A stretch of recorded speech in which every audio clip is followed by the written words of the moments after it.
¿Cómo están? Bueno, Dios les bendiga. Le comento que en el mensaje anterior me olvidé, yo pongo una alarma cuando predico para no ser tan largo y me había olvidado de ponerla y ahora ya la puse. Así que tengo el desafío entre tantas cosas que tengo que aprender. Me he tomado ese tiempo el desafío y por eso me controlo de predicar más corto. Porque por ahí cuando escucho alguna grabación no me aguanto tanto tiempo. No sé cómo aguanta la gente. Y obviamente he descubierto que es mucho más difícil predicar corto que predicar largo. Es mucho más difícil. No hace mucho leía de George Bernard Shaw, este famoso ateo inglés, que le escribió una carta a un amigo que tenía como 10 hojas y al final le dijo: perdóname que te mando una carta tan larga, es que no tenía tiempo para escribirte una corta. Porque cuando uno tiene que resumir, tiene que pensar mucho más. Así que espero que el Señor me ayude. Allá dentro de 1 hora y media va a sonar la alarma. Ustedes saben. Lo que es corto para mí a lo mejor es largo para usted. No vamos a tener ahora una guía porque en realidad no iba a hablar de esto que voy a compartir. Tengo en mi corazón simplemente dejarles una palabra de aliento, algo que les anime el corazón. No vengo a sobarle el lomo, como decir por ahí, pero vengo a decirle una verdad de la palabra de Dios que me gustaría que usted la lleve desde esta noche y por el resto de todos los días que el Señor le dé. Si usted se puede llevar esto, había un viejo pastor que cuando visitaba a los hermanos le dejaba un texto y le decía: póngalo abajo la lengua y chúpelo toda la semana. Así que yo le voy a dejar esto, usted póngalo abajo la lengua, un texto sublingual. Déjelo ahí, que va a seguir haciendo efecto y sospecho que le va a animar en más de una oportunidad. Es algo muy sencillo, pero que ha renovado mi vida de oración. Hace unos años apareció un libro que se titulaba ¿Qué pasa cuando las mujeres oran? No sé si alguien leyó este libro. Pero usted sabe cómo es el tema de los libros. Se vendieron tantos libros que después salió un libro: ¿qué pasa cuando los hombres oran? Y después, ¿qué pasa cuando los padres oran? Y después, ¿qué pasa cuando los hijos oran? Y el que no ha salido todavía, ¿qué pasa cuando las suegras oran? Porque se ve que las suegras no oran, pero ya va a salir. Y sin duda que pasan muchas cosas cuando nosotros oramos. Pero yo quiero enseñarle una sola cosa esta noche. Y es algo que jamás va a pasar cuando usted ore. Y por más que ore, nunca va a pasar. Así que no voy a hablar de qué es lo que pasa cuando oramos. Sabemos que pasan muchas cosas. Pero quiero que nos llevemos esta noche a algo que jamás va a ocurrir cuando un cristiano ora. Estuvimos hablando un poquito de Lucas anteriormente, así que vamos a volver al Evangelio de Lucas y vamos a estar trabajando con una parábola aquí en el capítulo 11. Como no vamos a tener guía en las pantallas, yo les voy a pedir que por favor deje su Biblia abierta allí en el capítulo 11 y después que tengamos la lectura de la palabra de Dios, déjelo allí para considerar y volver otra vez al texto. Lucas 11 es una parábola. 11:5. Les dijo también: ¿quién hay de vosotros que tenga un amigo? Va a él a medianoche y le dice: amigo, préstame 3 panes, porque un amigo mío ha venido a mí de viaje y no tengo qué ponerle delante. Y aquel, respondiendo desde adentro, le dice: no me molestes, la puerta ya está cerrada y mis niños están conmigo en cama. No puedo levantarme y dártelos. Os digo que, aunque no se levante a dárselos por ser su amigo, sin embargo, por su importunidad, se levantará y le dará todo lo que necesite. Deje por favor abierto el texto allí. Las parábolas son un recurso literario muy particular, era común en la época de Jesús, pero que si no lo abordamos entendiendo qué tipo de género literario es, uno puede empezar a derivar y empezar a buscar explicaciones y deducciones que en realidad no están en la parábola. Como aquel hermano que predicaba las parábolas y los demás le decían que era un parabolazo, era mitad parábola y mitad bolazo, porque inventaba y deliraba mucho. Un especialista, hay un escritor que es especialista en parábolas. A todo aquel que quiera trabajar este género literario siempre le recomiendo que lea a Joaquín Jeremías. Él es especialista, su especialidad son las parábolas. Y él dice El problema es que las parábolas no son predicables. Porque es como, se rompe algo que es propio de la parábola. Cuando usted toma esa narración, por ejemplo, que Jesús hizo, y la convierte en un mensaje, es como cuando tiene que explicar un chiste. Está bien, pero ya se rompió el impacto que produce al ser dicha y al ser entendido la primera vez que se dice. Algo así ocurre en las parábolas. Él también explica que las parábolas en realidad tienen una tremenda carga explosiva. No son historias ingenuas las parábolas. Las parábolas tienen un elemento interior que en algún momento las hace estallar. Muchas de las parábolas tienen una construcción. Bueno, en hebreo se usa mucho la narrativa, se usa lo que se llama el paralelismo. Cómo se juegan con las diferentes ideas, a veces anteponiéndolas, contrastándolas, los paralelismos sinónimos, antitéticos, etc. Bueno, pero hay una forma de paralelismo que se llama cayástico, porque la letra Kai en griego es una X. Entonces, la narrativa tiene esa particularidad que Jesús va construyendo un relato y de pronto sale una idea que es transversal y ahí se produce el cayástico, la X, que de pronto hay algo que se cuenta en la parábola que rompe toda la estructura. Porque lo que el narrador está diciendo no condice con la realidad de la cultura. Recuerde que la parábola es una historia inventada para ejemplificar una verdad, pero que tiene que tener un grado de realismo. Una historia, para que sea creíble, tiene que tener un grado de realismo. Como aquel que le contaba a su amigo, vos sabés que estaba haciendo un asado en casa y bajó un ovni en el patio. Y el otro dice, ¿a quién le vas a hacer creer que vos hacés asado?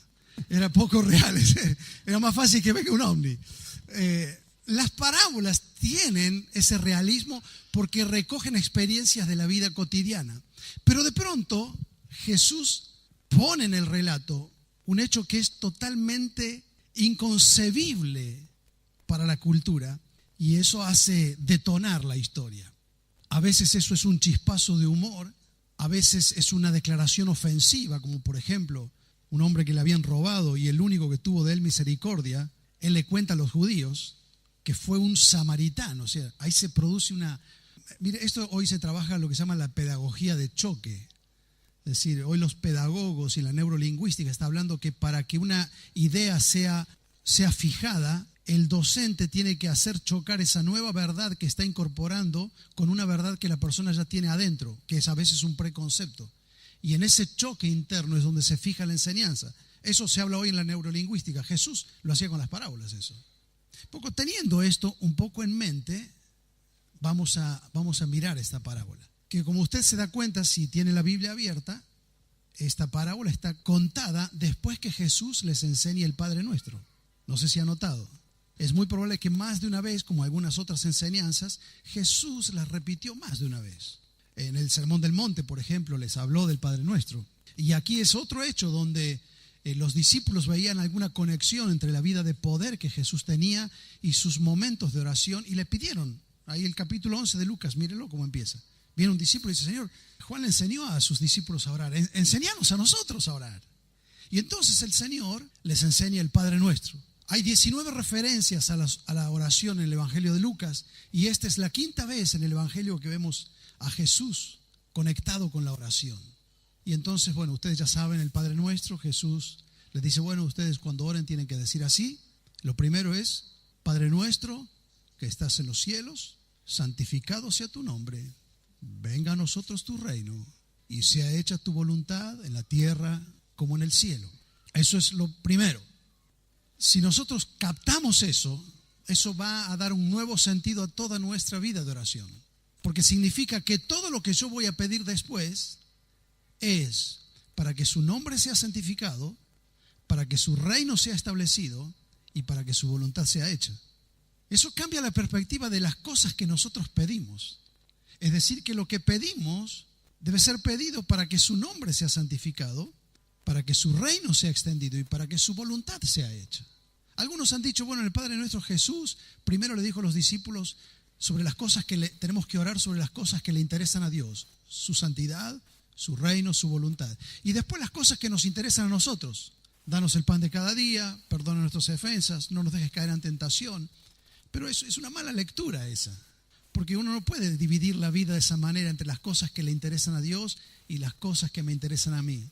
Porque a Jesús le interesa mi pan de cada día. Por eso me enseñó que ore por eso. A Jesús le interesa que yo no caiga en la tentación. Por eso me enseñó a orar por eso.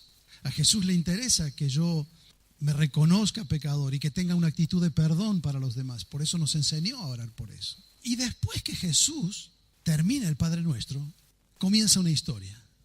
Y miren cómo empieza la historia. Él no dice, había una vez. Él dice, ¿quién hay de ustedes? O sea que mete a su auditorio en el relato.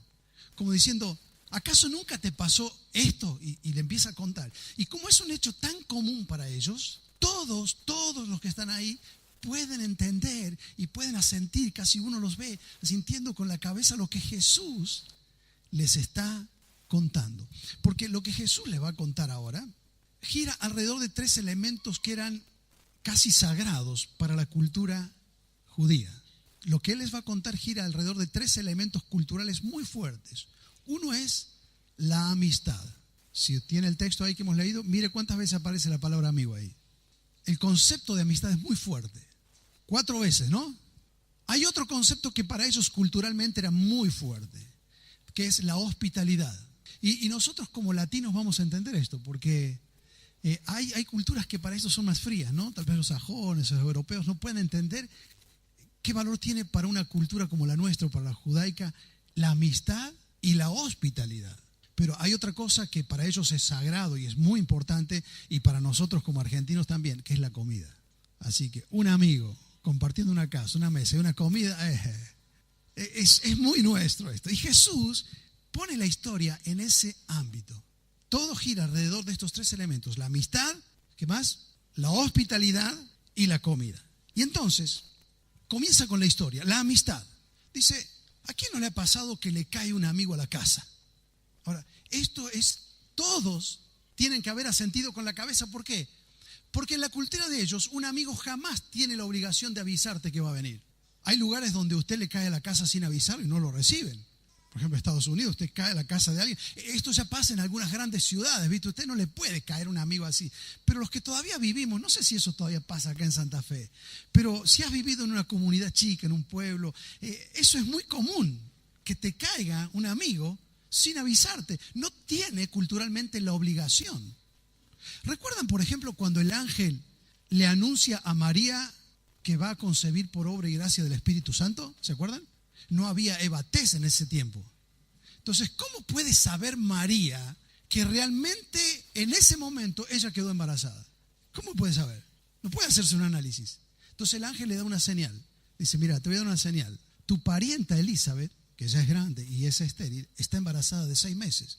Imagínense, ¿qué hizo María? Dice, ahí nomás se fue hasta la otra punta del país a visitar a su parienta, para ver si era, para comprobar, porque si es cierto aquello, entonces es cierto esto.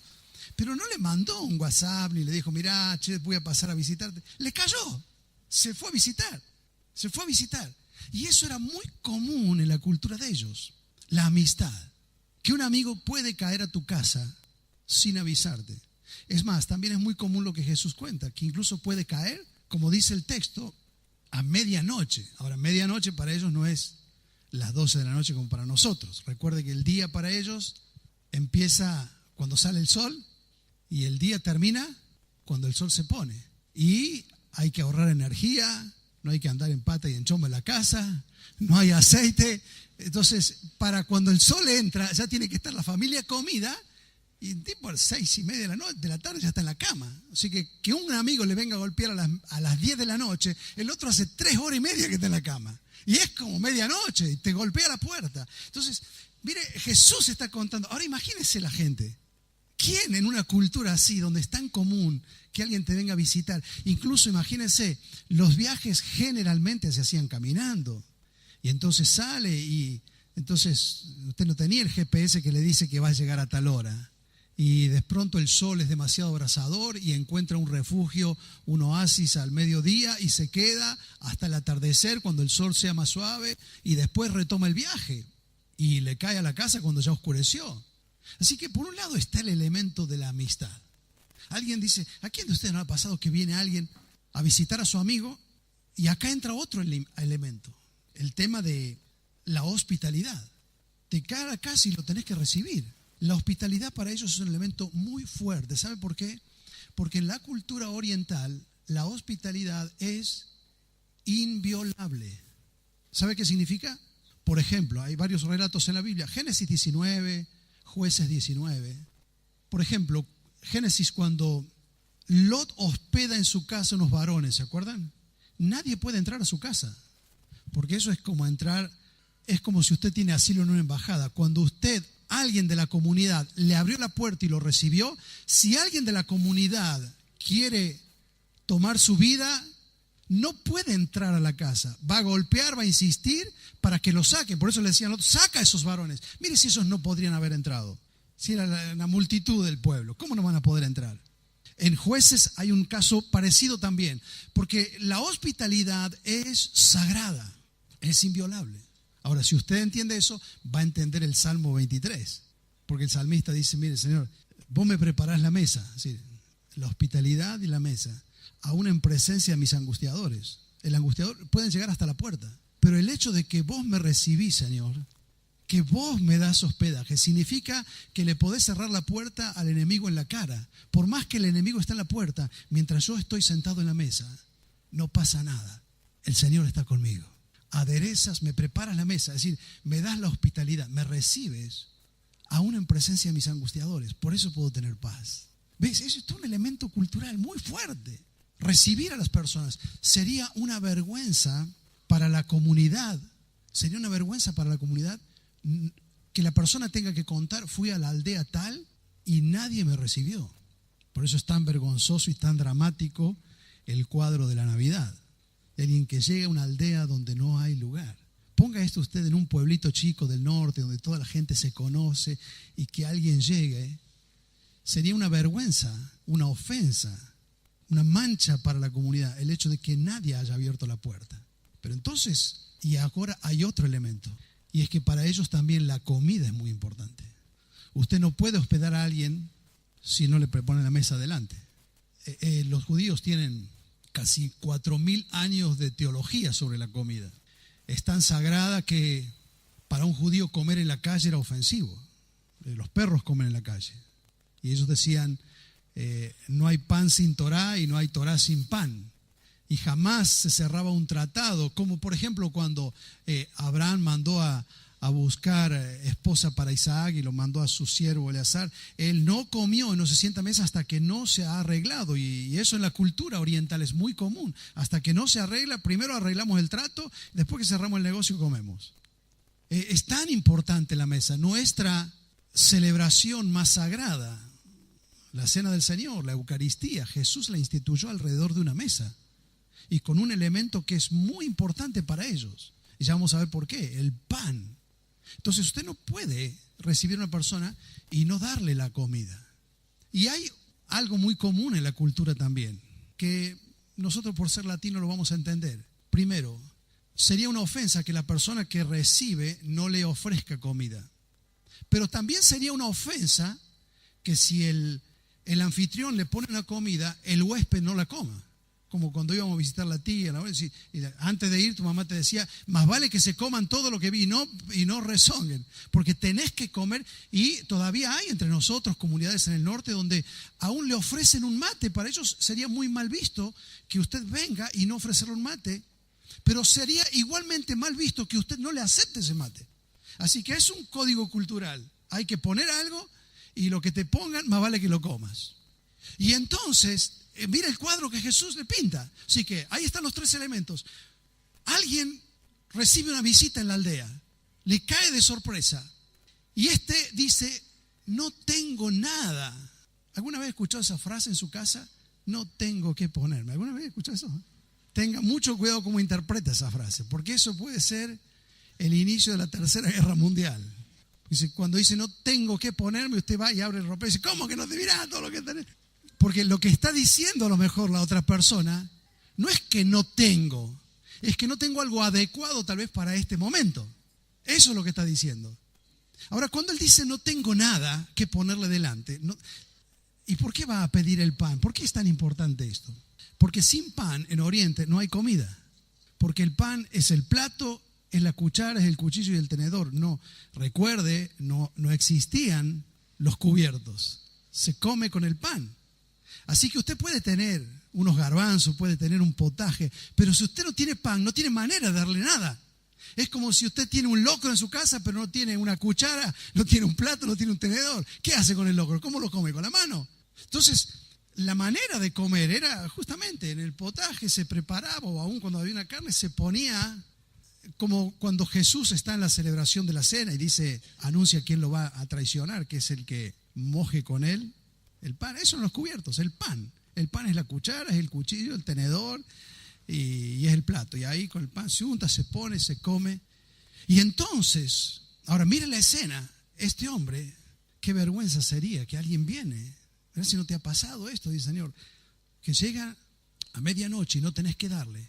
Y entonces vas a la casa de tu vecino.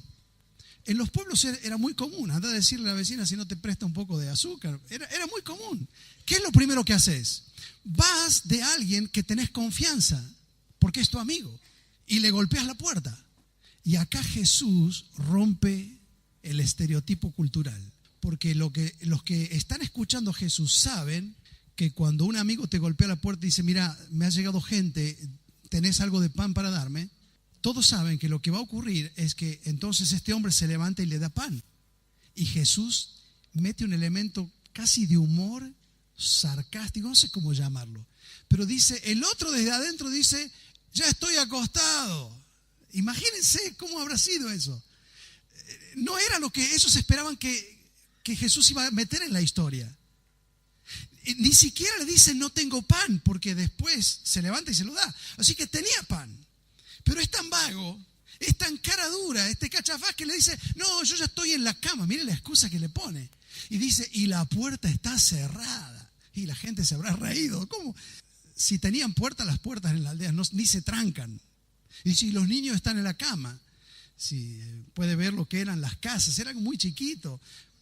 Salvo algunos casos, puede ser que el papá y la mamá dormían aparte, pero el lugar que es el comedor y es pequeña cocina, ahí mismo a la noche se tiran unas esteras y ahí están los niños y a la mañana eso se levanta y es cocina y a la noche es dormitorio. Posiblemente este hombre ha metido la excusa de que ya los chicos están acostados y la puerta es cerrada y se va a despertar la familia. Y entonces Jesús dice, les digo que aunque no se levante por ser su amigo, por su importunidad.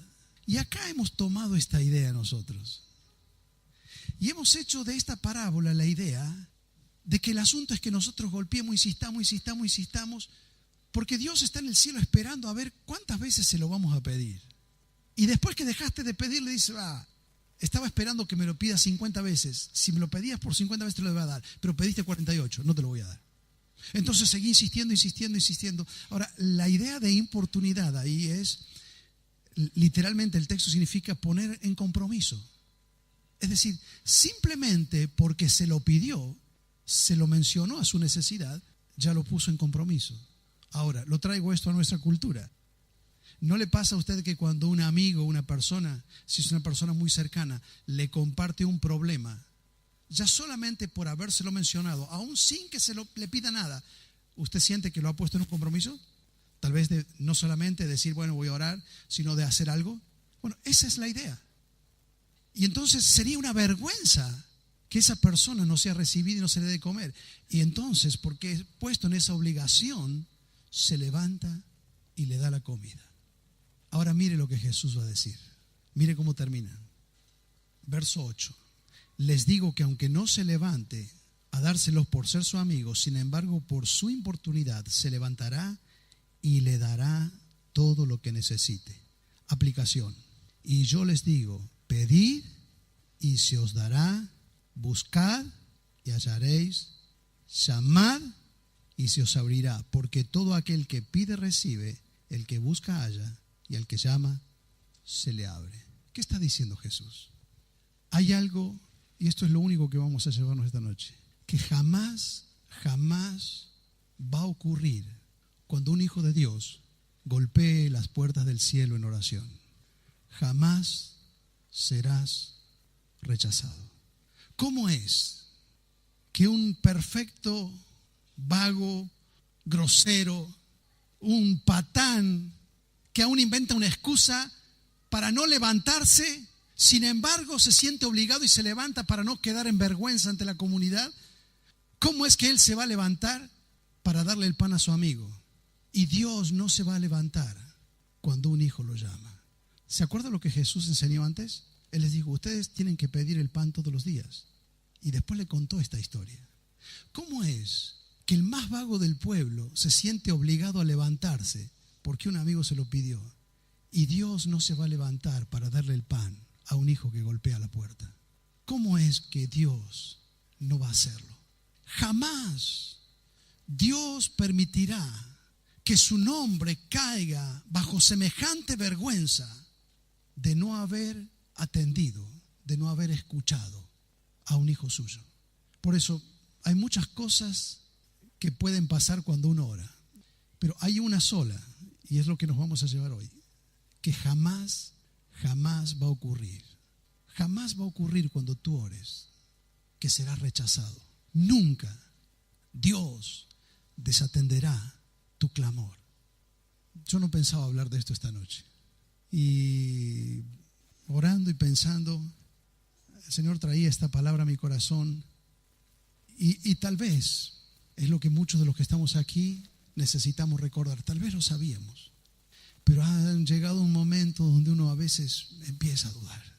¿Y será que me está escuchando? Y a veces en la duda uno siente que, como dicen, que la oración no pasa del techo, ¿no? Usted no se haga problema. Si usted siente que la oración no pasa del techo, no importa, porque Dios no está arriba del techo, Dios está abajo. Dios está con usted. Él lo ha recibido como hijo. Él dice que Él nos invita a comer con Él, nos prepara mesa. Aunque el enemigo está en la puerta, todo está bajo control.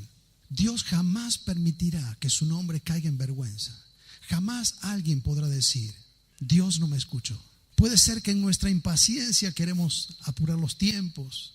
Puede ser que en nuestra ansiedad caemos en la duda. Pueden pasar muchas cosas.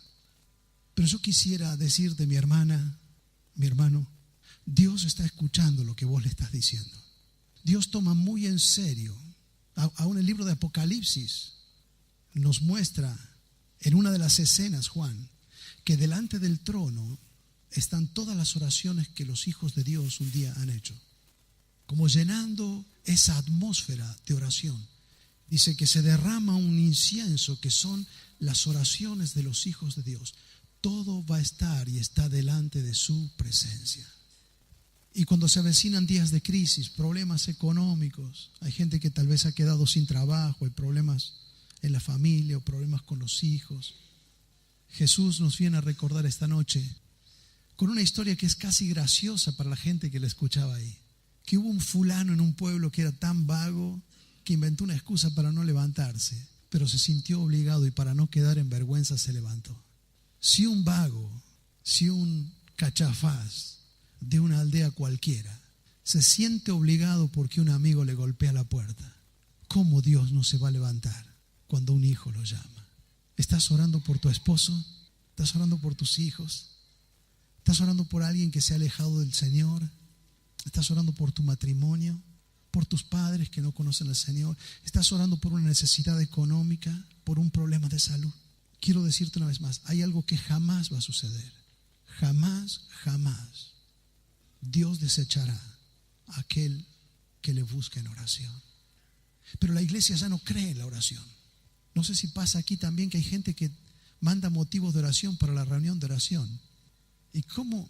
Eso no es creer en el poder de la oración, porque en vez de mandar un papelito para que oremos, Él vendría a orar. Cuando el pueblo de Dios se reúne a orar, vaya a orar. Cuando esté en una dificultad, ore al Señor. Aun cuando siente que su oración no pasa del techo, clame al Señor. Porque Jesús terminó diciendo, porque yo les aseguro que todo aquel que llama es atendido. Que todo aquel que busca va a hallar. Y todo aquel que golpea se le va a abrir. ¿Puede creer usted esta palabra? Amén. Leemos un salmo para terminar, un texto. Salmo 37. Y ojalá Dios pueda acariciar nuestros corazones y renovar nuestra confianza en lo que está sucediendo. Dios tiene el control. Estamos en sus manos. Así que esto va a animar tu corazón. Espero que te lleves esto el resto de tus días. Frente a cualquier circunstancia, ora, no dudes, ora. El Señor jamás va a rechazar la oración. Salmo 37, terminamos leyendo, verso 23. Por Jehová son ordenados los pasos del hombre, y Él aprueba su camino. Qué lindo, ¿eh? El Señor va adelante, Él nos guía, Él aprueba nuestro camino. Eso no garantiza que no vayas a tropezar, ni te garantiza que no te vas a caer. Eso no te garantiza que no van a venir problemas. Mira cómo sigue el texto. Aunque el Señor guía el camino, ordena los pasos. Verso 24. Cuando el hombre cayere, no va a quedar postrado. ¿Por qué? Porque el Señor sostiene su mano. ¿Ves? Hermano, el asunto no es que vos estás sostenido de Él. El asunto no es que vos estás agarrado al Señor. Es que es Él el que te agarra a vos. Y eso es muy diferente. Yo me acuerdo cuando le enseñaba a caminar a una de mis hijas, ella no quería que yo le agarre la mano. Entonces yo le ponía el dedo así y ella se agarraba acá el dedo. Se iba agarrada. Y cuando había un desnivel en el piso, sus pasos eran tan cortitos y cuando tropezaba, giraba sobre el dedo y se caía. Porque yo no le estaba agarrando, ella me agarraba a mí. Pero ¿sabe qué hacía? Entonces la levantaba y yo le agarraba la mano. Y eso es muy diferente. Porque no es que ella me agarra a mí, yo la agarraba. Y cuando tropezaba y se iba a caer, la levantaba un momentito. Y más pánico, le quedaban los pies en el aire. Tranquilo. Y otra vez la pones en el piso. No te vas a caer. Porque ahora vos no me agarrás a mí. Ahora yo te agarro a vos. Hermano, la Biblia habla de la gracia salvadora. También habla de la gracia santificadora. Pero también habla de la gracia sustentadora. Que Dios en su gracia sostiene. Dios nos abraza, Dios nos cuida. Estamos en sus manos. Y mire cómo sigue el texto. Yo fui joven, agrega el salmista, el verso 25. Y he envejecido. Y no he visto justo desamparado. Y su descendencia que mendiga el pan. ¿Cómo Dios no se va a levantar y va a atender a los hijos que están llamándole en este día? Qué bueno sería que tengamos un momento para orar. Vamos a inclinarnos delante de Dios. Tal vez me gustaría si podemos después terminar cantando: tu fidelidad, Señor, es grande. Confiamos en ti. Voy a pedir que nos pongamos en oración delante de Dios y tal vez sería bueno un ejercicio que podemos hacer. A veces lo hacemos esto en nuestra iglesia, si me lo permiten. Si usted, porque yo no conozco el auditorio, me gustaría poder tal vez orar por cada uno, pero vos sabés que aquí hay alguien que está orando por algún motivo especial, por una mamá, un papá, un hijo. Y simplemente acercate y ponle la mano en el hombro para que él sepa que vos has entendido que también esta palabra tiene que estar sellada en su corazón. Simplemente abraza a ese hermano, acércate. Si quieres orar con él, si no, no hace falta. Pero simplemente, hermano, estoy acá a tu lado para decirte: seguí orando, hermano. Jamás vas a ser desatendido. Estás luchando con una situación difícil en tu vida, en tu familia. Estás golpeando, hermano. El Señor ha traído esta palabra para la iglesia hoy. Él está en control. Dios no va a permitir que semejante vergüenza caiga sobre su nombre. Él se compromete a atender a sus hijos cuando los llama. No dejes de pelear esta batalla que estás peleando. Seguila peleando en oración. No dejes de luchar esta batalla en oración. Padre Celestial, qué bien nos hace leer tu palabra. Son cosas tan sencillas.